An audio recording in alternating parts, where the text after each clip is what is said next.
नमस्कार. आज आपण एका अनाथ मुलीची गोष्ट ऐकणार आहोत. जेव्हा मी घाबरून मागे वळून पाहिले, तेव्हा माझ्यासमोर जी व्यक्ती उभी होती, तिला पाहून माझ्या पायाखालची जमीनच सरकली आणि मी बेशुद्ध होऊन जमिनीवर पडले. माझे नाव मायरा आहे. मी एका अत्यंत गरीब कुटुंबातील होते. माझे आईवडील या जगात नव्हते. मी माझी आजीसोबत राहत होते. लोक गरिबांना मान देत नाहीत आणि त्यांना काही करण्याचा हक्कही नसतो. पण माझे एका मुलावर प्रेम जडले होते आणि त्याच्यासोबत आयुष्य घालवण्याचे स्वप्न मी पाहू लागले होते. तो खूप चांगल्या आणि श्रीमंत कुटुंबातील होता. सुरुवातीला आम्ही दोघं एकमेकांना दुरून पाहत होतो. मग आम्ही एकमेकांना पसंत करू लागलो. आमचे नंबर एक्सचेंज झाले आणि आम्ही बोलायला लागलो. मी त्याला माझ्याबद्दल सर्व काही सांगितले की माझे आई वडील नाहीत, मी माझ्या आजीसोबत राहते आणि माझ्या घरची परिस्थितीही चांगली नाही. आणि मग त्यानेही त्याच्याबद्दल मला सांगितले की तो त्याच्या घरातील सर्वात धाकटा मुलगा आहे.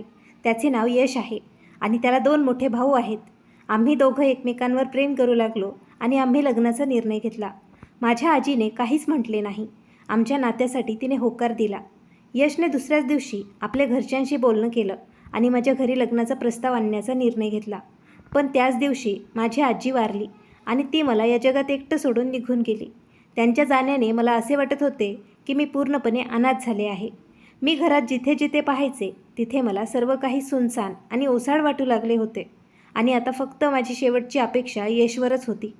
पण यशच्या घरच्यांनीही लग्नासाठी स्पष्ट नकार दिला. त्यांचे म्हणणे होते की ते यशचं लग्न एखाद्या चांगल्या घरात करतील, जिथे भरपूर हुंडाही मिळेल. तुझ्यासारख्या गरीब मुलीशी आम्ही आमच्या मुलाचे लग्न करणार नाही. आणि त्या लोकांनी यशसाठी मुलगी शोधणेही सुरू केले होते. पण यश तो तर माझ्याशीच लग्न करू इच्छित होता. तो माझ्याकडे आला. त्याच्या चेहऱ्यावर हतबलता होती. त्याला पाहून मला असे वाटले की कदाचित तो मला काही सांगू इच्छितोय. पण जेव्हा त्याने माझी अवस्था पाहिली तेव्हा तो थांबला. त्याला समजले की माझी आजी आता या जगात नाही आणि आता माझे या जगात कोणीही नाही. तो लग्नासाठी नकार द्यायला आला होता. पण माझी अवस्था पाहून त्याने आपला निर्णय बदलला आणि तो म्हणाला की मी तुझ्याशीच लग्न करू इच्छितोय. माझ्या आईवडिलांचा निर्णय काहीही असो, पण मी तुझ्याशी लग्न करेन. तू माझ्यासोबत चल. तो मला आपल्यासोबत कोर्टात घेऊन गेला आणि तिथे त्याने आपल्या काही मित्रांना साक्षीदार बनवून माझ्याशी कोर्ट मॅरेज केलं. आमचे लग्न झाले होते. पण माझ्या मनात एक विचित्र भीती होती की आता पुढे काय होईल. आणि आता यशच्या घरच्यांना आमच्या लग्नाबद्दल सांगायचे होते. त्याच्या घरचे तर असा विचार करत होते की तो माझ्यासारख्या संकटातून सुटका करून येईल. मग ते लोक त्याचे लग्न एखाद्या श्रीमंत घरात करतील. पण त्यांना माहीत नव्हते की यशने माझ्याशी लग्न केले आहे. आणि मग यश मला आपल्यासोबत आपल्या घरी घेऊन गेला. जेव्हा तिथे सर्वांना समजले की आम्ही दोघांनी लग्न केलं आहे, तेव्हा त्यांच्या घरचे वातावरण पूर्णपणे बदलले आणि त्याचे 2ही मोठे भाऊ आणि वडील खूप रागावले. त्या सर्वांनी यशला खूप सुनावले आणि त्याला सांगितले की आम्ही हे लग्न मानत नाही. तू त्या मुलीला जिथून घेऊन आला आहेस तिथेच सोडून ये, नाहीतर चांगलं होणार नाही. पण यशने माझा हात अधिक घट्ट पकडला आणि म्हणाला की मी आता हिचा हात कधीही सोडणार नाही. ही माझी पत्नी आहे आणि जर ही या घरात राहणार नसेल तर मीही राहणार नाही. आणि तो मला या घरापासून दूर घेऊन आला आणि आपल्या घरच्यांशी त्याने सर्व नाते तोडले. मी त्याला समजावण्याचा खूप प्रयत्न केला की असे करू नकोस, ते तुझे घरचे आहेत, तुझे स्वतःचे कुटुंब आहे. तर तो म्हणाला की आता तूच माझं कुटुंब आहेस आणि ते लोक जर तुझा आदर करू शकत नाही तर मीही त्यांचा आदर करू शकत नाही. मला त्या लोकांशी काहीही घेणं देणं नाही. यशच्या घरापासून थोड्या अंतरावर यशच्या वडिलांचं एक घर होतं. ते जुनं घर होतं. यश मला तिथे घेऊन गेला होता. त्या घराची अवस्था खूप वाईट होती आणि आम्ही दोघं तिथेच राहू लागलो. तिथे एक खोली बनवलेली होती जिथे एक खाट ठेवलेली होती आणि थोडेफार सामान होते. यश त्याच मोडकळीस आलेल्या खाटेवर झोपला आणि त्याच्या खांद्यावर डोकं ठेवून मीही तिथेच झोपले. आज आमची लग्नाची पहिली रात्र होती. पण कोणतीही खुशी नव्हती. माझ्या डोळ्यातून अश्रू वाहत होते आणि मनात भीती होती की आता पुढे काय होईल. त्याने मला शांत केले आणि म्हणाला की रडू नकोस, मी तुझ्यासोबत आहे. तो मला आधार देत होता आणि माझ्यासाठी तेच खूप होते, जे मला समाधान देत होते. खोलीत पूर्ण सन्नाटा होता. फक्त एक तुटलेल्या खिडकीतून खोलीत हवा येत होती. मी त्याला म्हटले की कदाचित मी तुझ्यासाठी ठीक नाही. जेव्हापासून मी तुझ्या आयुष्यात आले आहे तुझ्यासोबत काहीही ठीक होत नाही आहे. आता तर तुझ्या कुटुंबापासूनच तू दूर झाला आहेस. त्याने एकदम माझा हात धरला आणि म्हणाला की ही गोष्ट आता कधीही तू मनावर घेऊ नकोस. तू माझं प्रेम आहेस, माझं जीवन आहेस. तू माझ्यासोबत आहेस तेच माझ्यासाठी खूप आहे. मी त्याला म्हटले की मी तुला काहीही देऊ शकत नाही. इतके ऐकताच तो म्हणाला की मला फक्त तुझी साथ हवी आहे आणि काहीही नाही. माझ्या आयुष्यात तुझे माझ्यासोबत असणे हीच माझी ताकद आहे. त्याचे बोलणे ऐकून माझ्या मनावरचे थोडे ओझे हलके झाले, पण माझे अश्रू तरीही थांबले नाहीत आणि हळूहळू सकाळ झाली. सकाळ होताच यश माझ्यासाठी बाहेरून नाश्ता आणायला गेला. त्याच्याकडे जास्त पैसे नव्हते, पण तरीही तो माझ्यासाठी नाश्ता घेऊन आला होता. दोघांनी सोबतच बसून नाश्ता केला. नाश्ता केल्यानंतर तो मला म्हणाला की मला काहीतरी काम शोधायला हवे, तरच आपला खर्च चालेल. मी बाहेर जातो, थोड्या वेळाने परत येईल. मी म्हटले ठीक आहे, पण लवकर ये. पण माझ्या मनात एक भीती होती जी मला आतून वारंवार हलवत होती. मी विचार करत होते की जो मुलगा आपल्या घराचा लाडका असायचा तो आज माझ्यासाठी दारोदारी भटकणे सोसत आहे आणि मजुरी करण्यासाठीही तयार आहे. मग मी स्वतःला सावरले आणि खोलीत सर्वत्र पाहिले तर खोली खूप घाण दिसत होती आणि मोडकळीस आलेले सर्व सामान असेच पडलेले होते. मी तिथेच जवळ पडलेला एक झाडू उचलला आणि साफसफाई सुरू केली. मी सर्व सामान एका ठिकाणी जमा केले. मी खाट व्यवस्थित सेट केली आणि 2 बॉक्स एकत्र जोडून एक टेबल बनवला आणि मला तिथेच एक जुनी चूल सापडली ज्यासोबत सिलेंडरही होतं. मी त्याची साफसफाई केली आणि ते व्यवस्थित सेट केलं आणि तिथे पडलेली थोडी भांडी मी बाहेरून पाणी भरून आणले आणि ती धुतली जेणेकरून ती भांडे वापरात येतील. मी हे सर्व करतच होते की तेव्हाच यश परत आला. त्याने चहूबाजूंनी नजर फिरवली. स्वच्छ खोली, सर्व काही आपापल्या जागेवर सेट केलेलं होतं. हे सर्व पाहून त्याच्या चेहऱ्यावर स्मित हास्य आलं आणि तो म्हणाला, तू तर या पडक्या वाड्याला घर बनवलं आहेस. मी त्याच्याकडे न पाहताच म्हटले की हो, आणि दुसरं काही करायला इथे होतंही काय, आणि तुम्हीही नव्हता. मी इथे काय केले असते, म्हणून मी साफसफाई करू लागले. मग मी यशकडे पाहिले आणि म्हणाले, काही काम मिळाले का? तर त्याने आपली मान खाली झुकवली आणि म्हणाला की नाही, कोणतेही काम मिळाले नाही. तर मी म्हणाले की काही हरकत नाही, एवढे परेशान होऊ नकोस, कोणतं ना कोणतं काम मिळेल. त्याने होकारार्थी मान हलवली आणि मग म्हणाला, दे मला सिलेंडर, मी सिलेंडरमध्ये गॅस भरून घेऊन येतो. आणि मग तो गेला आणि थोड्या वेळाने परत आला आणि मी त्याला म्हणाले की हे सर्व कसं चालेल? आपले आयुष्य नुकतेच सुरू झाले आहे आणि आपल्याकडे काहीही नाही आहे. माझ्या घरचेही थोडेफार सामान होते, पण भाडे न दिल्यामुळे घरमालकाने ते स्वतःकडे ठेवून घेतले. माझा आवाज जड झाला होता आणि माझ्या डोळ्यात अश्रू आले होते. तो माझ्या जवळ आला आणि आपल्या दोन्ही हातांनी माझा चेहरा धरला, जसे कोणी प्रेमाने फूल हातात धरले, आणि आपल्या बोटांनी माझे अश्रू पुसू लागला आणि म्हणाला, सामानाचं काय होतंय? तूच माझं घर आहेस, तूच माझं कुटुंब आहेस आणि तूच माझं सर्वस्व आहेस.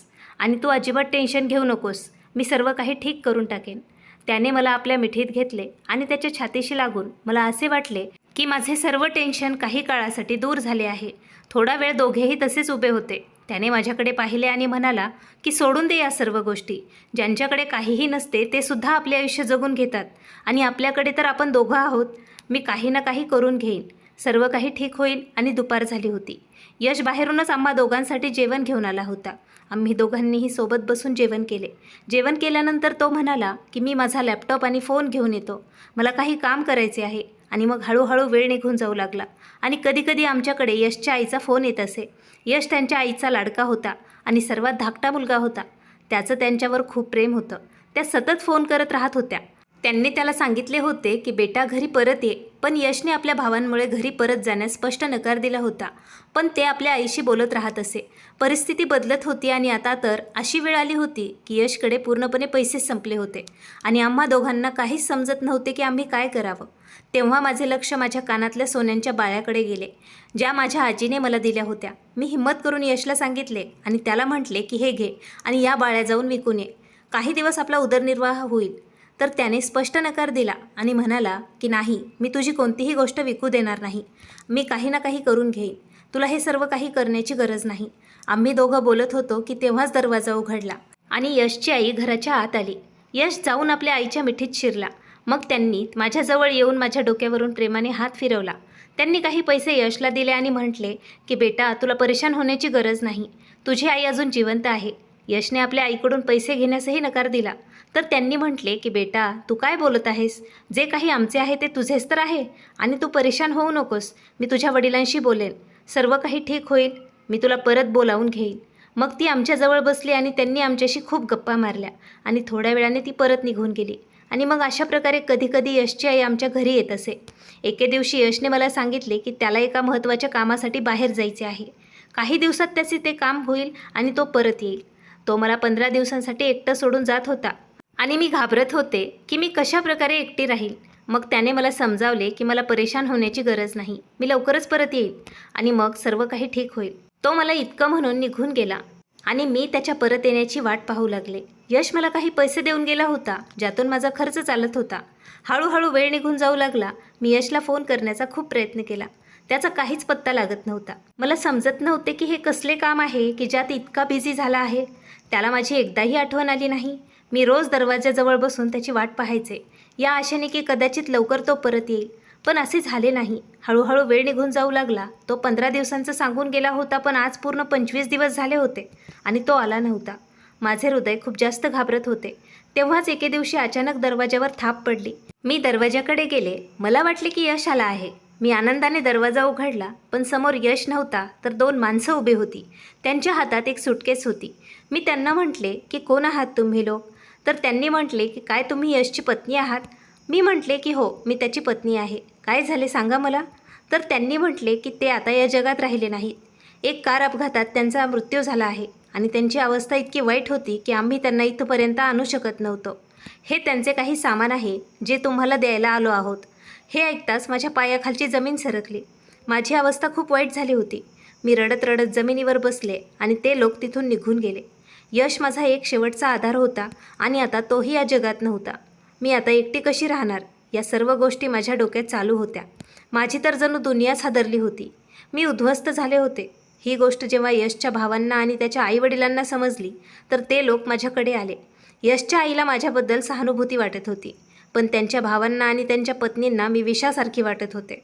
ते लोक तर मला उलट टोमणे मारत होते की मीच त्यांच्या भावाला खाल्ले. कोणी मला आधार देणारं नव्हतं. तेव्हा यशच्या वहिनीने म्हटले की तू आमच्या घरी काम करू शकतेस. त्यांचे बोलणे ऐकून मला वाटले की कदाचित माझ्या डोक्यावर छप्पर असेल आणि मला 2 वेळचं जेवण तर मिळेल. म्हणूनच मी त्यांना होकार दिला. यशच्या जाण्यानंतर माझे आयुष्य पूर्णपणे बदलले होते. आधी मी ज्या घरात हसत होते, त्याच घरात आता फक्त सन्नाटा उरला होता. मी आता यशच्या भावांच्या घरी जाऊन त्यांच्यासोबतच राहू लागले होते, कारण माझ्याकडे दुसरी कोणतीही जागा शिल्लक नव्हती जिथे मी जाऊ शकत होते. मी पूर्णपणे आता एकटी पडले होते. माझे स्वतःचे आईवडील आधीच या जगात नव्हते आणि यशच माझं सर्वस्व होता. त्याच्या जाण्यानंतर असे वाटत होते जणू माझे पूर्ण आयुष्य संपले आहे. सुरुवातीला मला वाटले होते की कदाचित यशचे भाऊ आणि वहिनी माझा आधार बनतील, कारण मी शेवटी त्यांच्या स्वतःच्या भावाची पत्नी होते. पण हळूहळू मला समजू लागले होते की मी त्या घरात कोणाची तरी जवळची व्यक्ती म्हणून नाही, तर ओझ्यासारखी राहत होते. यशची वहिनी माझ्याकडून खूप कामं करून घ्यायची. त्यांनी मला कधी माणूस समजलेच नव्हते. त्यांच्यासाठी मी फक्त एक काम करणारी स्त्री होते, जिने सतत कामात गुंफलेले असावे. माझी पूर्ण दिनचर्याच बदलली होती. मी पहाटे अंधार असतानाच उठायचे. सर्वात आधी संपूर्ण अंगण झाडू मारायचा, मग पाणी भरायचे, मग चुला सांभाळायचा, मग सर्वांसाठी चहा बनवायचा. त्यानंतर भांडी घासणे, कपडे धुणे, मग संपूर्ण घराची साफसफाई करणे. हेच माझे आयुष्य बनले होते. सकाळपासून रात्रीपर्यंत मी फक्त काम करत राहायचे आणि बदल्यात मला फक्त टोमणे मिळायचे. जर कुठे थोडे पाणी सांडले तर टोमणे, जर कपडे व्यवस्थित वाळले नाहीत तर टोमणे. मला असे वाटू लागले होते की मी माणूस नसून मशीन आहे, जी फक्त काम करण्यासाठी बनली आहे. यशचे जे सामान होते, त्याची सुटकेस, त्याचे कपडे, त्याचा फोन मी अनेकदा चोरून काढून पाहत असायचे. जेव्हा सर्वजण झोपायचे तेव्हा मी त्याच्या फोनमधून आमचे जुने फोटो पाहायचे. कधीकधी आम्ही दोघं हसत असायचो, कधी फिरायला जायचो, कधी त्याने माझे फोटो काढलेले असायचे. ते फोटो पाहून माझ्या डोळ्यातून आपोआप अश्रू वाहू लागायचे. मी फोनला आपल्या छातीशी लावून बसायचे आणि विचार करायचे की जर यश आज जिवंत असता तर माझे आयुष्य असे नसते. त्याने मला कधीच या अवस्थेत राहू दिलं नसतं. कधीकधी मी इतकी खचून जायचे की मला वाटायचे की मी सुद्धा मरून जावं. शेवटी मी कोणासाठी जगत आहे? माझ्याकडे ना कोणती खुशी उरली होती, ना कोणते स्वप्न उरले होते. मला वाटायचे जर मी मरणार तर कदाचित हे दुःख, ही वेदना सर्व संपून जाईल. पण मग एके दिवशी माझ्या आयुष्यात असं वळण आलं ज्याने मला पुन्हा जगण्याचं कारण दिलं. मला समजलं की मी आई होणार आहे. जेव्हा मला ही गोष्ट समजली तेव्हा मी खूप वेळ रडत राहिले. पण त्या दिवशी माझे अश्रू दुःखाचे नव्हते, तर त्या दिवशी मला पहिल्यांदा वाटले की यश पूर्णपणे माझ्यापासून दूर गेला नाही. त्याचा एक भाग अजूनही माझ्या आत जिवंत आहे. मी माझ्या पोटावर हात ठेवला आणि स्वतःला सांगितले की आता मला जगावेच लागेल. फक्त स्वतःसाठी नाही, तर आपल्या मुलांसाठी. मला पहिल्यांदा आयुष्यात एक जगण्याची आशा मिळाली होती. मी विचार केला होता की कदाचित आता सर्व काही बदलून जाईल. कदाचित यशची वहिनीही माझ्यासोबत थोडं चांगलं वागेल, कारण आता मी एकटी नव्हते. माझ्या आत यशची निशाणी वाढत होती. पण असे काहीही झाले नाही. जेव्हा मी ही गोष्ट यशच्या वहिनीला सांगितली तेव्हा त्यांच्या चेहऱ्यावर कोणताच आनंद दिसत नव्हता.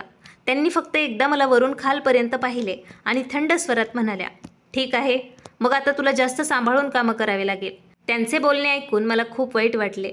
मला अपेक्षा होती की त्या किमान 2 चांगले शब्द तरी बोलतील, पण त्यांनी जणू काही फरकच पडला नव्हता.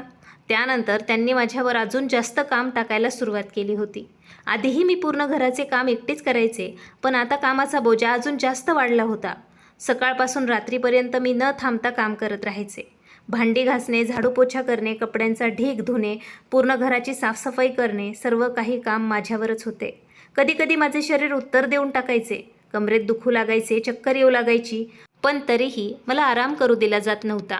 तर मी थोड्या वेळासाठी बसले तर यशची वहिनी लगेच बोलून जायची की आत्ताच बसलीस, काम कोण करेल, तुला तर फक्त बहाणा पाहिजे. मला भीती वाटायची जास्त बोलल्यास त्या मला घरातून बाहेर काढतील, म्हणूनच मी गप्प सर्व काही सहन करत राहायचे. अनेकदा तर त्या रागामध्ये माझ्यावर हातही उचलायच्या, कधी धक्का द्यायच्या, कधी हात पकडून झटकून द्यायच्या. मी वेदनेने खूप रडायचे, पण मी कोणाकडे तक्रार करू शकत नव्हते, कारण माझे कोणीच नव्हते. मी फक्त माझ्या मुलासाठी सर्व काही सहन करत होते. मला वाटायचे की जर मी हे घर सोडले तर मी कुठे जाईल, कसे माझ्या मुलाला जन्म देईल, कसं त्याला सांभाळेल. हेच सर्व विचार करून मी प्रत्येक दिवशी स्वतःला समजून सांगायचे. एका दिवसाची गोष्ट होती. मी किचनमध्ये खाली बसून खात होते. सर्व लोक बाहेर डायनिंग टेबलवर जेवण करून बसले होते. नेहमीप्रमाणे मला सर्वात शेवटी जेवण मिळत होतं. मी गप्पपणे लवकर लवकर खात होते. तेव्हाच यशचे भाऊ आत आले आणि बोलले, तू नेहमी किचनमध्ये एकटी बसून का जेवतेस, बाहेर आमच्यासोबत बसून खा. त्यांचं बोलणं ऐकून मी थोडी चकित झाले, कारण पहिल्यांदा कोणीतरी माझ्याशी असं सामान्य पद्धतीने बोललं होतं. मी हळूच हो म्हटलं आणि माझी प्लेट घेऊन बाहेर निघून गेले. बाहेर सर्व लोक बसलेले होते. मी घाबरत घाबरत एका कोपऱ्यात बसले. तेव्हाच यशच्या वहिनीने माझ्याकडे पाहिलं. मग यशच्या भावाकडे पाहून बोलली, हिला तिच्या लायकीतच ठेवायचं, नाहीतर ही जास्त डोक्यावर बसेल. त्यांचे बोलणे ऐकून मला असे वाटले जसे कोणीतरी सर्वांसमोर मला थोबाडीत मारले आहे. माझे हात तिथेच थांबले होते. प्लेट पकडलेली असतानाही माझे बोटे थरथर कापू लागली होती. मला समजत नव्हते की मी असे काय केले होते. त्यांनी इतक्या छोट्या गोष्टीवर माझी बेइज्जती केली. मला तिथे बसून बसून खूप लाज वाटत होती. यशच्या भावानेही काहीच म्हटले नाही. तो गप्पपणे जेवण करत राहिला आणि मग मी मान झुकवून बसून राहिले. माझ्या डोळ्यात अश्रू भरून आले होते, पण मी रडण्याचा प्रयत्न केला नाही, कारण मला वाटत नव्हते की ते लोक माझी कमजोरी पाहतील. त्या रात्री मी खूप रडले. मी माझ्या खोलीत गेले आणि यशचा फोटो काढून त्याचा फोटो पाहताना रडत राहिले. मी फोटोला पाहून म्हटले, बघ यश, तुझ्या जाण्यानंतर माझी काय अवस्था झाली आहे. मी प्रत्येक दिवशी तुटत आहे. पण मग मी माझ्या पोटावर हात ठेवला आणि स्वतःला सावरले. मला आठवले की आता मी एकटी नाही. मला माझ्या मुलासाठी मजबूत बनावं लागेल. कितीही त्रास का असेना तरीही मला जगावं लागेल आणि प्रत्येक परिस्थितीत माझ्या मुलाला या जगात आणायचे आहे. एका दिवसाची गोष्ट होती. सकाळपासून माझ्या शरीरात खूप कमजोरी वाटत होती. रात्री नीट झोपही आली नव्हती आणि सकाळी उठता क्षणी पुन्हा तेच काम सुरू झाले होते. आधी पूर्ण घराची साफसफाई, मग भांडी, मग कपडे आणि त्यानंतर स्वयंपाकघराचे काम. मी सतत काम करत होते, पण त्या दिवशी माझे शरीर मला साथ देत नव्हते. वारंवार चक्कर आल्यासारखे मला वाटत होते. डोळ्यांसमोर धूळ साचल्यासारखे होत होते, पण मी तरीही स्वतःला सावरत होते, कारण मला माहीत होतं की जर मी थोडाही आराम करण्याचा प्रयत्न केला तर यशची वहिनी पुन्हा टोमणे मारायला सुरुवात करेल. मी किचनमध्ये उभी राहून भाजी चिरत होते.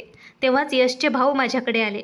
ते घाईत वाटत होते. त्यांनी कपाटातून एक पांढरा शर्ट काढला आणि माझ्याकडे वाढवत बोलले, मला एका आवश्यक मीटिंगमध्ये जायचं आहे, तू लवकर हा शर्ट इस्त्री कर. त्यांचा आवाज सामान्य होता, म्हणूनच मी काहीही न बोलता शर्ट घेतला आणि खोलीच्या कोपऱ्यात ठेवलेल्या प्रेसच्या टेबलकडे जाऊन उभी राहिले.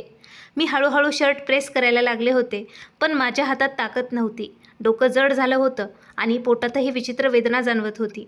मी स्वतःला सावरण्याचा प्रयत्न करत होते, कारण मला वाटत नव्हतं की कोणी पुन्हा माझ्यावर ओरडेल. मी प्रेस चालवत होते आणि मनातल्या मनात हेच विचार करत होते की कधी हा दिवस संपेल. तेव्हाच अचानक माझ्या डोळ्यासमोर अंधार साचू लागला. मला जोरात चक्कर आली आणि माझे हात थरथरले आणि माझे लक्षच हटले. त्याचवेळी गरम प्रेस शर्टवर जास्त वेळ थांबली आणि कापड जळाले. जळण्याचा वास पूर्ण खोलीत पसरला. मी खूप घाबरले आणि लवकर प्रेस काढली, पण तोपर्यंत खूप उशीर झाला होता.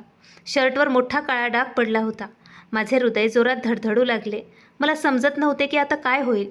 तेव्हाच यशचे भाऊ वेगाने आत आले. त्यांनी जसा जळालेला शर्ट पाहिला, त्यांचा चेहरा रागाने लाल झाला. ते जोरात बोलले, तू हे काय केलंस? तुझ्याकडून एक कामही नीट होत नाही.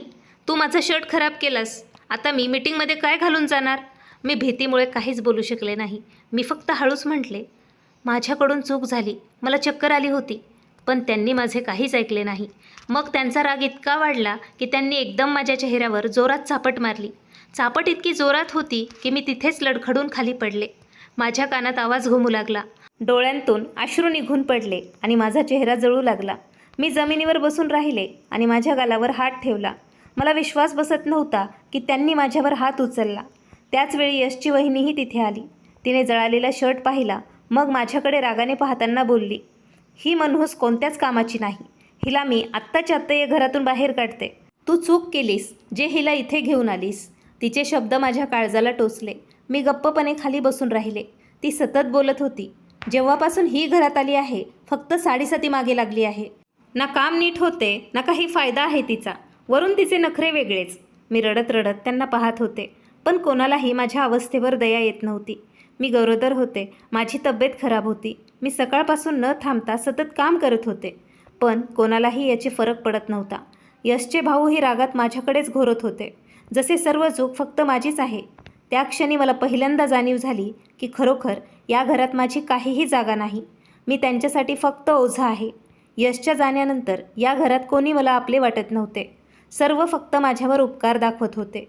माझे हृदय पूर्णपणे तुटले होते. मी हळूहळू उठले आणि काहीही न बोलता माझ्या खोलीकडे निघून गेले. माझे पाय थरथरत होते. गाल आताही दुखत होता आणि डोळ्यातून सतत अश्रू वाहत होते. मी खोलीत जाऊन ढसाढसा रडू लागले. मला वाटत होते जसे आता माझ्या आत काहीही उरले नाही. मी चारही बाजूंनी नजर फिरवली. त्या छोट्या खोलीत फक्त काही कपडे होते. यशची सुटकेस होती आणि त्याचा फोन होता. हेच माझे जग होते. मी जमिनीवर बसले आणि यशची सुटकेस उघडून त्याचे कपडे छातीशी लावून घेतले. मी जोरात रडू लागले आणि विचार करू लागले की जर आज यश या जगात असता तर माझ्यासोबत हे सर्व कधीच झाले नसते. तो मला कधीही या अवस्थेत पाहू शकत नव्हता. त्याने नेहमी मला प्रेम दिलं होतं, इज्जत दिली होती आणि आज त्याच्या जाण्यानंतर मी प्रत्येक दिवशी अपमान सहन करत आहे. मी खूप वेळ रडत राहिले. मग अचानक माझ्या मनात आले की आता मला या घरात राहायचेच नाही. जिथे प्रत्येक दिवशी माझी इज्जत तुटते तिथे राहून मी अजून किती सहन करेल. मी माझे अश्रू पुसले आणि हळूहळू माझं सामान आवरणं सुरू केलं. मी माझे काही कपडे बॅगेत ठेवले. यशचा फोन सांभाळून ठेवला आणि त्याची सुटकेस उचलली. माझे हात थरथरत होते पण त्यावेळी माझे हृदय दगडासारखे झाले होते. मी विचार केला होता की काहीही झाले तरी आता मी या घरात राहणार नाही. मी सुटकेस घेऊन खोलीच्या बाहेर आले तर यशची वहिनी टोमणे मारत बोलली की चांगलं आहे, स्वतःहूनच ही जात आहे, आम्हालाही सुटका मिळेल. मी त्यांच्याकडे पाहिलेही नाही कारण आता माझ्या आत उत्तर देण्याची ताकद उरली नव्हती. यशचे भाऊही गप्प उभे होते. त्यांनी मला थांबवण्याचा प्रयत्नही केला नाही.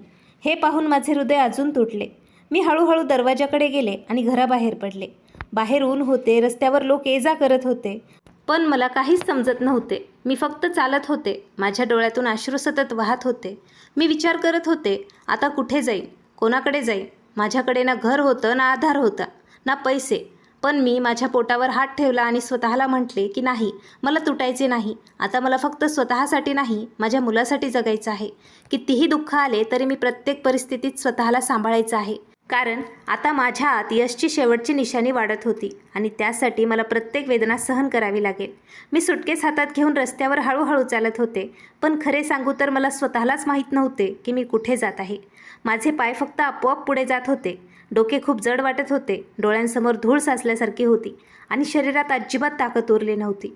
सकाळपासून काही नीट खाल्लेही नव्हते. वरून रडून रडून माझी अवस्था अजून खराब झाली होती. ऊन इतके जोरात होते की श्वास घेणेही कठीण वाटत होते. मी काही अंतरापर्यंत चालले होते की अचानक मला जोरात चक्कर आली. माझ्या हातातून सुटकेस जवळजवळ सुटली आणि मी रस्त्याच्या कडेला बसले. माझे हृदय खूप जोरात धडधडत होते. मला समजत नव्हते की आता मी काय करू, कुठे जाऊ, कोणाकडे जाऊ. या जगात माझे आपले कोण होते जे मला आधार देईल. मी माझ्या पोटावर हात ठेवून रडू लागले. मला भीती वाटत होती की माझ्या येणाऱ्या मुलासाठी मी विचार करत होते की जर मला काही झाले तर माझ्या मुलाचं काय होईल. मी खूप वेळ तिथेच बसून राहिले. मग मी माझे अश्रू पुसले आणि सुटकेस माझ्याकडे खेचली. कदाचित मी फक्त असेच तिला पाहत होते तेव्हाच माझी नजर सुटकेसच्या आत ठेवलेल्या एका छोट्या कागदावर पडली. त्यावर एक पत्ता लिहिलेला होता आणि त्याचसोबत एक चावीही ठेवलेली होती. मी काही क्षणांपर्यंत त्याला पाहत राहिले. मला समजले नाही की हा कोणत्या ठिकाणचा पत्ता आहे आणि ही चावी कोणाची आहे. मी आधी कधी या गोष्टी पाहिल्या नव्हत्या. कदाचित यशने त्यांना सुटकेसमध्ये ठेवून सोडले होते पण कधी मला सांगितले नव्हते. माझ्या मनात खूप सारे प्रश्न येऊ लागले. अखेर यशने हे सर्व माझ्यापासून का लपवून ठेवले होते आणि जर हे ठिकाण त्याचे होते तर तो मला कधी तिथे का घेऊन गेला नाही. पण त्याच वेळी ना जाणे काय झाले माझ्या हृदयात आणि एक आवाज आला की मला एकदा त्या ठिकाणी जाऊन पाहायला हवं. कदाचित तिथे मला माझ्या प्रश्नांची उत्तरं मिळतील. कदाचित यश माझ्यासाठी काही सोडून गेलं असेल. माझ्याकडे तसेही आता दुसरा कोणताही मार्ग नव्हता. म्हणूनच मी हिंमत केली आणि हळूहळू त्या पत्त्याच्या दिशेने जाऊ लागले. रस्त्यावर माझे हृदय धडधडत राहिले. मी वारंवार विचार करत होते की कुठे मी चुकीच्या ठिकाणी तर जात नाही आहे ना. पण मग मी स्वतःला सावरत राहिले. काही वेळानंतर मी त्या पत्त्यावर पोचले. तिथे एक छोटं पण खूप सुंदर घर होतं. घर बाहेरून स्वच्छ वाटत होतं. भिंतींवर हलका रंग होता आणि दरवाजावर मोठं कुलूप लावलेलं होतं. मी काही क्षणांपर्यंत त्या घराला पाहतच राहिले. मग थरथरत्या हातांनी मी चावी काढली आणि त्या कुलपाला लावली. जशी चावी फिरवली, कुलूप उघडलं. माझं हृदय अजून जोरात धडधडू लागलं. मी हळूच दरवाजा उघडला आणि आत निघून गेले. घराच्या आत पाऊल ठेवताच मी चकित झाले. आत सर्व काही खूप स्वच्छ होतं. असं वाटतच नव्हतं की हे घर खूप दिवसांपासून बंद पडलं आहे. बाहेर एक मोठा हॉल होता. त्यात एक चांगला सोफा ठेवलेला होता. त्याच्यासमोर टीव्ही होता. कोपऱ्यात छोटी मेज ठेवलेली होती आणि खिडक्यांवर स्वच्छ पडदे लावलेले होते. घरात हलकासा सुगंधही येत होता, जसे नुकतेच साफसफाई झाली असेल. मी हळूहळू पूर्ण घराला पाहू लागले. आत 2 खोल्या होत्या आणि दोन्ही खूप चांगल्या प्रकारे सजवलेल्या होत्या. मला समजतच नव्हते की हे सर्व काय आहे. असे वाटत होते जसे इथे कोणी राहत असेल किंवा मग कोणीतरी या घराला नेहमी राहण्यायोग्य बनवून ठेवले असेल. मी आताही घराला पाहतच होते की तेव्हाच आतल्या खोलीतून एक स्त्री बाहेर आली. तिला पाहून मी घाबरले, कारण मला माहीत नव्हते की ती कोण आहे. पण ती मला पाहून अजिबात चकित झाली नाही. उलट तिने हसून म्हटले, "तुम्ही आलात?" तिचं बोलणं ऐकून मी अजून चकित झाले. मी लगेच विचारलं, "तू कोण आहेस? काय तू मला ओळखतेस?" ती स्त्री खूप शांत आवाजात बोलली, "हो, माझं नाव प्रिया आहे आणि मीच आत्तापर्यंत या घराची देखभाल करत आली आहे. पण आजपासून हे तुमचे घर आहे आणि आता तुम्ही याच घरात राहणार आहात." मी तिचे बोलणे ऐकून तिला फक्त पाहतच राहिले. मला काहीच समजत नव्हते. मी घाबरून विचारलं, "माझं घर? पण कसं काय?" ती बोलली, "तुम्ही यशची पत्नी आहात ना?" मी हळूच म्हटले, "हो." तर ती हसली आणि बोलली, "यशजींनी खूप आधीच सांगून दिले होते की जर कधी ते तुमच्यासोबत नसले तर ते घर तुमचे असेल. त्यांनी मला फक्त या घराच्या देखभालीसाठीच इथे ठेवले होते, जेणेकरून जेव्हाही तुम्ही याल तेव्हा तुम्हाला कोणतीही अडचण येऊ नये." तिचे बोलणे ऐकून माझे डोळे भरून आले.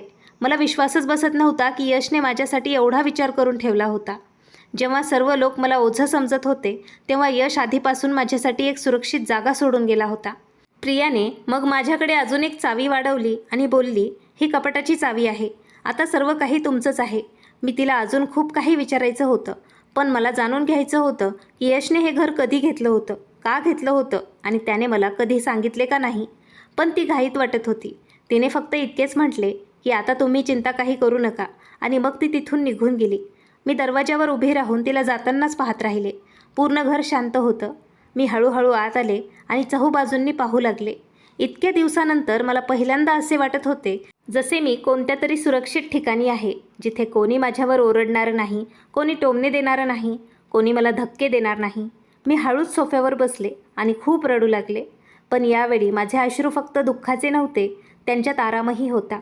मला वाटत होतं जसं यश आत्ताही कुठेतरी माझ्यासोबतच आहे. मी काही वेळ नंतर उठले आणि आतल्या खोलीत गेले. तिथे एक मोठे कपाट ठेवलेले होते. मी त्याच्यासमोर उभे राहिले. मग थरथरत्या हातांनी चावी लावली. जसं मी कपाट उघडलं, माझे डोळे आश्चर्याने पसरले. त्याच्या आत खूप सारे पैसे ठेवलेले होते. इतके सारे पैसे मी माझ्या आयुष्यात कधीही एकत्र पाहिले नव्हते. मी काही क्षणांपर्यंत समजूच शकले नाही की हे सर्व सत्य आहे का काही स्वप्न. माझे हात थरथरू लागले. मग मी मागे हटले. मग हळूहळू मला समजू लागले की हे सर्व यश माझ्यासाठीच सोडून गेला होता. त्याने कदाचित आधीच विचार करून ठेवला होता की जर कधी तो या जगात नसेल तर मला कोणासमोरही हात पसरावा लागू नये, मला कोणाचीच बेइज्जती सहन करावी लागू नये. मला अचानक यशच्या प्रत्येक गोष्टी आठवू लागल्या. त्याने माझी काळजी घेणं, त्याचे प्रत्येक लहान गोष्टींवर म्हणणे की मी तुला कधीही एकटं सोडणार नाही. त्यावेळी मी ढसाढसा रडले, कारण तो खरोखरच मला एकटं सोडून गेलेलाच नव्हता. त्याने जाता जाताही माझ्या जगण्याचा आधार सोडून दिला होता. त्या दिवशी मला पहिल्यांदा वाटले की कदाचित वर्षाने माझ्यासाठी आता सर्व रस्ते बंद केलेले नाहीत. कदाचित माझे आयुष्य आता पूर्णपणे संपलेले नव्हते. मी कपाटाच्या समोर उभे होते आणि सतत त्या पैशांकडे पाहत होते. माझे हात आत्ताही थरथरत होते. डोक्यात फक्त एकच गोष्ट फिरत होती की यश मला एकटं सोडूनही माझी किती काळजी घेऊन गेला होता. माझे डोळ्यातून सतत अश्रू वाहत होते. मी कधी कपाटाला पाहत होते तर कधी त्या घराला, जिथे प्रत्येक गोष्ट इतकी सांभाळून ठेवलेली होती. जसे कोणी प्रत्येक दिवशी माझी इथे वाट पाहत असेल. मी हळूहळू मागे वळले आणि खोलीत ठेवलेल्या खुर्चीवर बसले. माझे हृदय खूप जड झाले होते. इतक्या दिवसांचं दुःख, अपमान, वेदना, एकटेपणा सर्व काही एकत्रच माझ्या आत उसळत होते. मी फक्त हेच विचार करत होते की जर यश आज माझ्यासोबत असता तर मला हे सर्व कधीच सहन करावे लागले नसते. तेव्हाच अचानक मला मागून कोणाचा तरी आवाज ऐकू आला. आवाज खूप ओळखीचा वाटत होता. इतका ओळखीचा की माझे हृदय एका क्षणासाठी थांबले. माझ्या पूर्ण शरीरात शिरीशिरी धावली. मी हळूहळू मागे वळले आणि जसे मी समोर उभ्या असलेल्या व्यक्तीला पाहिले, माझ्या पायाखालची जमीनच सरकली. माझा श्वास अडकला, डोळे पसरले आणि हात थरथरू लागले. माझ्यासमोर जी व्यक्ती उभी होती तिला पाहून माझे होश उडाले. तो कोणीही नाही तर यश होता. तोच चेहरा, तेच डोळे, तोच आवाज. मी त्याला फक्त पाहतच राहिले. मला समजतच नव्हते की हे स्वप्न आहे की सत्य. माझ्या डोक्याने हे मानण्यास नकार दिला होता की जो माणूस सर्वांच्या नजरेत मरून गेला होता तो माझ्यासमोर आज उभा आहे. मी काही बोलूच शकले नाही. तेव्हाच माझ्या डोळ्यांसमोर अंधार साचू लागला. सर्व काही मला धुंद धुंद दिसू लागले आणि मी बेशुद्ध होऊन खाली पडले. जेव्हा मला शुद्ध आली तेव्हा मी स्वतःला रुग्णालयात पाहिले. खोलीत औषधांचा हलका सुगंध होता. माझ्या हातात ड्रीप लागलेली होती आणि मी हळूहळू डोळे उघडत होते. तेव्हाच माझी नजर समोर उभा असलेल्या व्यक्तीवर पडली आणि त्याला पाहताच माझ्या डोळ्यातून अश्रू निघून पडले. तो खरोखरच यश होता. तो तिथेच उभा होता आणि मला पाहत होता. मी एकदम उठले आणि जाऊन त्याला घट्ट मिठी मारली. मी त्याला इतक्या मजबूतीने पकडले होते, जर मी त्याला सोडले तर तो पुन्हा कुठे गायब होईल असे मला वाटले. माझ्या आतल्या सर्व वेदना आज बाहेर पडत होत्या. मी रडत होते आणि फक्त हेच म्हणत होते, यश तुम्ही जिवंत आहात, यश तुम्ही खरोखर जिवंत आहात. त्यानेही मला खूप प्रेमाने पकडून ठेवले होते. त्याचे हात माझ्या डोक्यावर होते आणि तो मला शांत करण्याचा प्रयत्न करत होता. त्याचे डोळेही नम वाटत होते. तो हळूहळू म्हणत होता, मी यश आहे, मी तुझाच यश आहे, मी परत आलो आहे. तुम्हाला सोडून मी आता कुठेही जाणार नाही. तू परेशान होऊ नको, मी मेलो नव्हतो, मी जिवंत आहे. त्याचा आवाज ऐकून माझे हृदय जसे पुन्हा धडधडू लागले. इतक्या दिवसांची वेदना एका क्षणात बाहेर पडली. मी रडतच त्याला प्रश्न विचारू इच्छित होते, पण माझे शब्दच सुटत नव्हते. मी त्याला फक्त स्पर्श करून खात्री करून घेत होते, खरोखर तो माझ्यासमोर आहे. काही वेळानंतर त्याने मला बसवले आणि पाणी पाजले आणि मग बोलला, आता तू खूप कमजोर आहेस, आधी घरी जाऊया, मग मी तुला सर्व काही सांगेन. मी गप्पपणे त्याला पाहत राहिले, मग हळूच डोके हलवले. रुग्णालयातून निघून तो मला आपल्यासोबत त्याच्या घरी घेऊन आला. रस्त्यावर मी त्याला पाहतच राहिले. मला भीती वाटत होती की कुठे हे स्वप्न नसावे. तो गाडी चालवत होता आणि वारंवार माझ्याकडे पाहून हसत होता, जसे त्यालाही विश्वास बसत नव्हता की आपण पुन्हा एकत्र बसलो आहोत. वाटेत त्याने गाडी थांबवली आणि माझ्यासाठी जेवण घेतले. तो म्हणाला, तू नीट काही खाल्ले नसेल. मी त्याला फक्त पाहत राहिले, कारण इतक्या दिवसानंतर पुन्हा एकदा त्याची अशा प्रकारे माझी काळजी घेणे मला आतून तोडतही होते आणि जोडतही होते. आम्ही दोघं घरी पोहोचलो. बाहेर हॉलमध्ये बसून आम्ही सोबतच जेवण केलं. इतक्या दिवसानंतर मी कोणाच्या तरी जवळ बसले होते. अन्यथा मी तर फक्त एकटे रडत जेवण करत होते. जेवण करतानाही माझी नजर वारंवार यशकडे जात होती. मला आताही विश्वास बसत नव्हता की तो माझ्यासमोर बसला आहे. जेवण संपल्यानंतर आम्ही दोघं सोफ्यावर बसलो. तेव्हा त्याने लांब श्वास घेतला आणि बोलला, आता मी तुला सर्व काही खरं खरं सांगतो. त्याने हळूहळू सांगायला सुरुवात केली. त्याने आपल्या मृत्यूचे खोटे नाटक का केले होते. त्याने म्हटले, जेव्हा आपण दोघं सोबत होतो तेव्हाच एके दिवशी अचानक त्याला त्याच्या आईचा फोन आला. त्यांचा आवाज खूप घाबरलेला वाटत होता. त्या रडत होत्या. त्यांनी मला सांगितले, बेटा, तुझे भाऊ तुला मारून टाकतील. तू आता लगेच तू इथून कुठेतरी दूर निघून जा आणि कोणालाही काही सांगू नकोस. मी त्यांचे बोलणे ऐकून घाबरलो होतो. मी त्यांना विचारले, अखेर काय झाले आहे आई? तेव्हा आईने सांगितले की वडिलांचे खूप सारी जमीन, फॅक्टरी आणि संपत्ती आहे आणि ते त्या सर्वांना आपल्या तिन्ही भावांमध्ये समान वाटू इच्छित होते. पण माझ्या दोन्ही भावांना ही गोष्ट मंजूर नव्हती. त्यांचे म्हणणे होते की जेव्हा यश घर सोडून निघून गेला तर त्याचा या सर्वांवर कोणताही हक्क बनत नाही. ते इच्छित होते की सर्व संपत्ती फक्त त्या दोघांनाच मिळावी. यश बोलता बोलता गप्प झाला. त्याच्या डोळ्यात वेदना स्पष्ट दिसत होती. त्यानंतर त्याने पुढे सांगितले, याच गोष्टीवरून घरात रोज भांडणं होऊ लागली होती. पण वडिलांनी स्पष्ट सांगितले होते की मी सुद्धा त्यांचा मुलगा आहे आणि ते माझ्यावर अन्याय होऊ देणार नाहीत. ते तिन्ही मुलांना समान हिस्सा देतील. पण माझे भाऊ लोभापायी इतके आंधळे झाले होते की त्यांनी मला मार्गातून हटवण्याचा प्लॅन बनवला. एका रात्री दोन्ही भाऊ बसले होते आणि बोलत होते. आईने त्यांचे सर्व बोलणे ऐकले होते. ते म्हणत होते की आपण यशचा कार अपघात घडवून आणू, एखाद्या माणसाला पैसे देऊन आणि काम संपल्यानंतर कोणाला काही कळणारही नाही. हे ऐकून माझ्या अंगावर काटा आला. मी भीतीने त्याच्याकडे पाहू लागले. त्याने माझा हात धरला आणि म्हणाला, आई हे सर्व ऐकून घाबरली होती. तिने त्याच रात्री मला फोन केला आणि मला सर्व काही सांगितले. मग आई आणि वडिलांनी गुपचूप सर्व फॅक्टरी आणि जमीन माझ्या नावावर केले.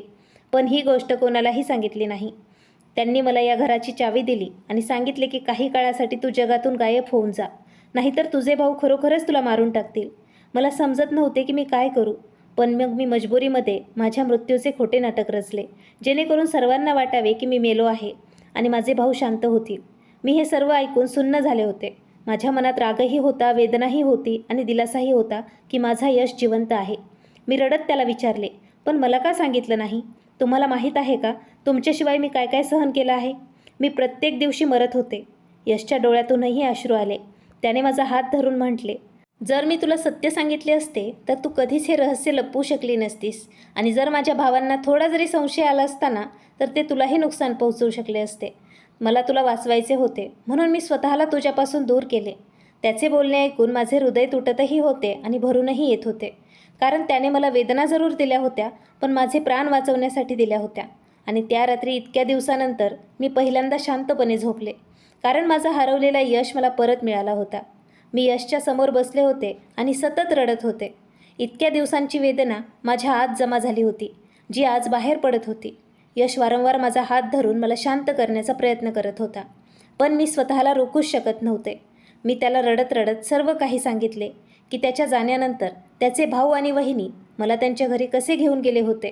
सुरुवातीला त्यांनी कसे नाटक केले की ते माझा आधार बनतील, पण हळूहळू त्यांनी मला नोकरानीपेक्षाही वाईट बनवले होते. मी त्याला सांगितले की सकाळपासून रात्रीपर्यंत माझ्याकडून ते घरचे सर्व काम करून घेतले जात असे. मी गरोदर असतानाही मला खूप कामे करावी लागायची.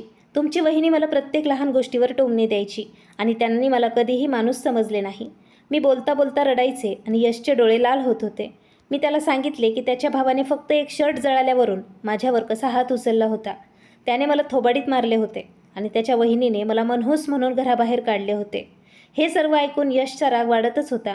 त्याच्या हातांच्या मुठी गठ्ठ झाल्या होत्या.